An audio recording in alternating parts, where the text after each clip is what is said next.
बोतल में राजकुमारी। एक समय की बात है जब बहुत ही विशाल जर्मन देश में एक बहुत ही सुंदर राजकुमारी रहती थी जिसका नाम था एडेल। एडेल राजकुमार योहान से अत्यधिक प्रेम करती थी, इसलिए उसने फैसला किया कि वो अपने पिता राजा स्टीफन से बात करेगी। पिताजी, योहान ने मुझसे शादी का प्रस्ताव रखा है। क्या ये खुशी की बात नहीं है? क्या? योहान? क्यों? खैर, वो दयालु है, मधुर स्वभाव का है और किसी ऐसे से विवाह करो जो तुम्हारे काबिल हो एडेल, जैसे राजकुमार वार्नर। वो शक्तिशाली है और अभद्र और अशिष्ट है। पिताजी, मैं किसी और से विवाह नहीं करूंगी, किसी और से नहीं सिवाय योहान के। एडेल और राजा दोनों बहुत जिद्दी थे और जल्दी ही राजा का क्रोध भड़क उठा। बहुत हुआ। एडेल को बाग में ले जाया गया जहाँ एक सुंदर फव्वारे में एक सुंदर शीशे का ग्लोब था जो धूप में चमक रहा था। पिताजी, हे जादुई शीशे, जैसा मैं कहता हूँ वैसा करो। पहरेदारों, इसमें मेरी बेटी को डाल दो 3 लंबे वर्षों के लिए। क्या? नहीं। तुम बहुत जिद्दी हो, पहले आज्ञा मानना सीखो। नहीं पिताजी। एडेल ने मदद की गुहार लगाने की कोशिश की, पर जादू ने उसकी आवाज को छिपा दिया बाहर की दुनिया से। 3 साल बहुत लंबे होते हैं। योहान मुझे भूल जाएगा। अचानक एक छोटा सा सुंदर ड्रैगन जादुई तरीके से उसके सामने प्रकट हुआ। हेलो, कैसी हो तुम? मुझे माफ करना, देर हो गई। अपने स्केल साफ कर रहा था। क्या ये चमक नहीं रहे? तुम कौन हो? मैं हूँ स्नेल, इस कटोरे के शीशे का रखवाला। और तुम कौन हो? मैं हूँ राजकुमारी एडेल। मेरे पिता ने मुझे यहाँ अंदर कैद कर दिया है क्योंकि मैं अपने जीवन के प्रेम से विवाह करना चाहती हूँ। ओह नहीं, क्यों? हाँ, और वो जिस किसी को भी चुनते हैं उससे विवाह करने के लिए मैंने इनकार किया। और अब मैं यहाँ कैद हो गई हूँ। रुको, क्या तुम मुझे यहाँ से बाहर निकाल सकते हो? मुझे माफ करना, मुझे तुम्हारा पहरा देना है कि तुम बच के निकल न पाओ। मैं तुम्हें सुंदर कपड़े नहीं दे सकता। अच्छा खाना और मुझे वो नहीं चाहिए। मैं योहान से मिलना चाहती हूँ। ओह, रो मत एडेल। देखो, मैं यहाँ पर पिछले 50 साल से हूँ और मैं बिल्कुल ठीक हूँ। तुम्हारा मतलब क्या है? देखो, 3 साल तो कुछ भी नहीं है। वो पलक झपकते गुजर जाएंगे। और वैसे भी मैं यहाँ तुम्हारे साथ हूँ। ये यकीनन हालत बेहतर बना देता है। सही कहा। जो भी हो, ये जज्बा होना चाहिए। एडेल ने उम्मीद की कि 3 साल आसानी से गुजर जाएंगे, लेकिन वो गलत थी। एडेल लगातार बाहर की दुनिया के बारे में सोचती रही और योहान के बारे में भी, और चाहे वो कितना भी मजबूत रहने का दिखावा करती, वो अपने दिन रोते हुए बिताती। अंत में ये कठिन 3 साल खत्म हुए। ओह, क्या हो रहा है? सम्मोहन उठाया जा रहा है, ध्यान से। रुको। ओह, ओह, ओह! पकड़ लिया। धन्यवाद, पर मैं अपने सामान्य रूप में नहीं आई। शायद सम्मोहन का घटता हुआ प्रभाव हो। मुझे कस के पकड़ो। मेरा महल? क्या हो? यदि पिताजी को पता चल जाए कि मैं आजाद हो गई हूँ और वो... ओह नहीं। डटी रहो राजकुमारी।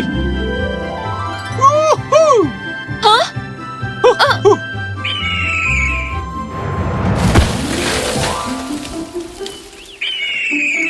हाँ, अब ये इतना मुश्किल नहीं लगता। हाँ? हाँ? क्या तुमने वो देखा? हाँ? तुम सचमुच एक ड्रैगन हो। इस सम्मोहन ने मुझे भी बहुत सूक्ष्म बना दिया है। देखो, अब मुझे जाना होगा क्योंकि मैं भी आजाद हूँ इन सब से। मैं योहान से मिलना चाहती हूँ। तुम्हारी सेवा में। ऊपर चढ़ जाओ और कस के पकड़ लेना। हाँ, ओह, वाह! और इस तरह जल्दी ही दोनों जमीन से ऊंचे उड़ चले और स्नेल ने उसे योहान के राज्य से थोड़ी दूरी पर उतार दिया। क्षमा करना राजकुमारी, मैं उन्हें डराना नहीं चाहता जिन्होंने मुझ जैसा आलीशान ड्रैगन कभी नहीं देखा है। बहुत बहुत धन्यवाद स्नेल, मैं तुम्हारे बिना ये नहीं कर सकती थी। खैर, तुमने भी बहुत खुशी दी है मुझे अपने मधुर मुस्कान से, उन आंसुओं से और चिल्लाहटों से, और खैर छोड़ो इसे। फिर मिलेंगे। और वो दूर उड़ गया, एक लाल ज्वाला जैसी नदी की तरह। मुझे योहान को ढूंढना होगा। अडेल सड़कों पर घूमती रही और अंत तक वो महल तक पहुंची। वहां अचानक उसे प्रधान सेविका मिली। हेलो, क्या चाहिए तुम्हें? मैं इस तरह के कपड़ों में योहान से नहीं मिल सकती। शायद अगर मैं पहले महल में घुस सकूं। क्या तुम मुझे कृपया एक नौकरी दोगी? अडेल ने फैसला किया महल में काम करने का, जब तक कि उसे राजकुमार से मिलने का मौका नहीं मिलता। अब योहान का राजकुमारी मार्टिना से विवाह ठहराया गया था, जो जादू से दिन के वक्त चुड़ैल बन जाती थी और रात को एक इंसान। उस जादुई सम्मोहन को तोड़ने का एक ही तरीका था, जादुई हार, जो राजकुमार के राज्य में था। एक बार मुझे वो हार मिल जाए तो फिर मैं फिर से इंसान बन जाऊंगी। उसने किसी को अपना चेहरा नहीं दिखाया और योहान को उसने तब ही बात की जब वो इंसानी रूप में थी। अब अगर आप ये सोच रहे हैं कि योहान कहाँ गायब हो गया था जब उसकी प्रेयसी अडेल को कैद कर लिया गया था, फिक्र न करें, वो उसके बारे में भूला नहीं था। आप देखें, योहान अडेल के राज्य में आता उससे मिलने की उम्मीद में, पर मार्टिना के सम्मोहन ने उसे उसकी आंखों से अदृश्य कर दिया और उसके कानों में कुछ सुनाई नहीं दिया। और फिर जब अगली बार उसने अडेल के राज्य को देखा तो उस सम्मोहन ने उसे दिखाया एक भस्म हुआ राज्य जिसमें तबाही के दृश्य थे। वो दुखी होकर लौट गया। बेटा, मुझे पता है तुम अडेल से प्रेम करते थे, पर तुम्हें जल्दी विवाह करना चाहिए। राज्य को एक भावी रानी की जरूरत है। लेकिन नहीं योहान, मैं तुम्हारे लिए कोई योग्य वधू ढूंढूंगा और तुम्हें उससे विवाह करना होगा। योहान जानता था कि वो बहस नहीं कर सकता, तो वो सहमत हो गया किसी से भी विवाह करने को, अपने राज्य के प्रति अपना कर्तव्य निभाने के लिए। इस तरह मार्टिना और योहान की शादी तय हुई। ओह अडेल, क्या ये काम न करना गलत होगा कि तुम किसी तरह मेरे पास वापस आ जाओगी? मैं तुम्हें कितना याद करता हूँ। इस बीच अडेल को नौकरानियों की चुगलखोरी से योहान की मार्टिना से सगाई के बारे में पता चला और वो बहुत दुखी हो गई। उसे उन हालात का पता नहीं था जिनमें वो उससे शादी कर रहा था। मेरे ख्याल से उसने मुझे प्रेम करना बंद कर दिया। तब फिर मैं इसमें दखल नहीं दूंगी। उसकी खुशी ही मेरे लिए सब कुछ है। आखिरकार शादी का दिन आ पहुंचा और अडेल को सौभाग्यवश कहा गया कि वो दुल्हन के लिए चाय लेकर जाए। सोचती हूँ वो कैसी लगती होगी। इस बीच मार्टिना बहुत परेशान थी। ओह, मैं इस तरह बाहर नहीं जा सकती। वो कभी भी मुझसे शादी नहीं करेगा। क्या हो यदि मैं अपना मुंह ढक लूं? ओह, ये काम नहीं कर रहा। महारानी जी, मैं आपके लिए आपकी चाय लाई हूँ। मार्टिना चिल्लाने ही वाली थी जब अचानक उसे एक तरकीब सूझी। मुझे शादी करने की जरूरत नहीं, मुझे बस उस हार की जरूरत है। उस समारोह के बाद यकीनन योहान मुझे वो दे देगा। आ जाओ। अडेल ने कमरे में प्रवेश किया और खुद को उसने मार्टिना की पीठ को घूरते पाया। मुझे तुमसे एक एहसान चाहिए और मुझे पता है तुम ना नहीं कहोगी। मैं चाहती हूँ कि तुम बाहर जाओ एक दुल्हन के रूप में, बजाय मेरे, पर हर समय अपना चेहरा ढके रखना। क्या? पर मैं ये कैसे कर सकती हूँ? तुम्हारी भावी रानी के रूप में तुम्हें मेरी आज्ञा माननी पड़ेगी लड़की। हाँ महारानी जी। तो अडेल दुल्हन की तरह तैयार हुई और नकाब डालकर योहान से मिलने गई। अडेल के दिल की धड़कनें रुक सी गईं जब उसने उसे देखा। ओह, योहान।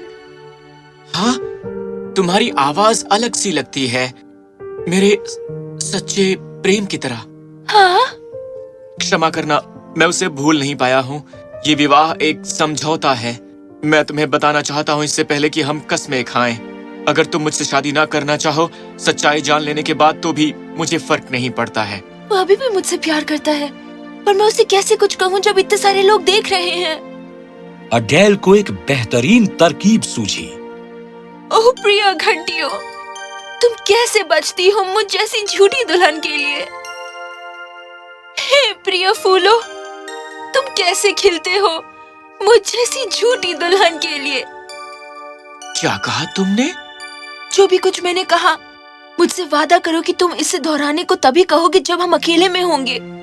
योहान असमंजस में पड़ गया पर मान गया। तभी उसने एक बहुत ही आलीशान हार अडेल के गले में पहनाया। दोनों की शादी हो गई और जश्न चलता रहा जब तक कि सूर्योदय होने को नहीं आया।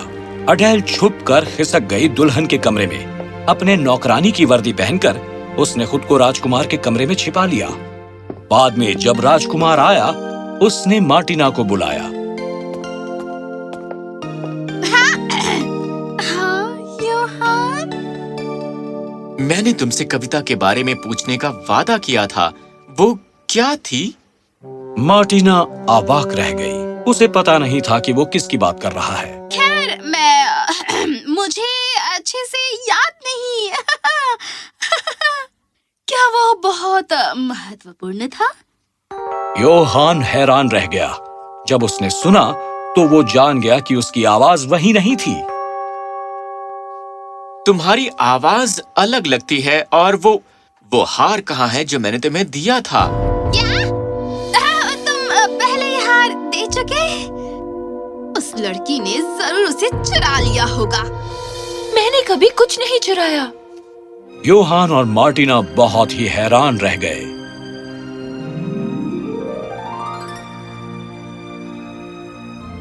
अडेल? क्या? तुमने मेरे रास्ते में आने की हिम्मत कैसे की? मैं तुम्हें श्राप देती हूँ। पहरेदारों! पर तभी सूर्य उदय होने लगा और मार्टिना अपनी चुड़ैल की शक्ल में बदल गई।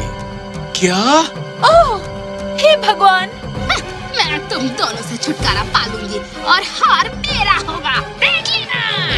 अडेल के गले में पड़ा हार हजारों चमकते सूर्य की तरह दमक रहा था और मार्टिना के बुरे जादू को उसने वापस मोड़ दिया। कृपया, मुझे बस वो हार चाहिए था ताकि मैं अपना भयानक श्राप हटा सकूं।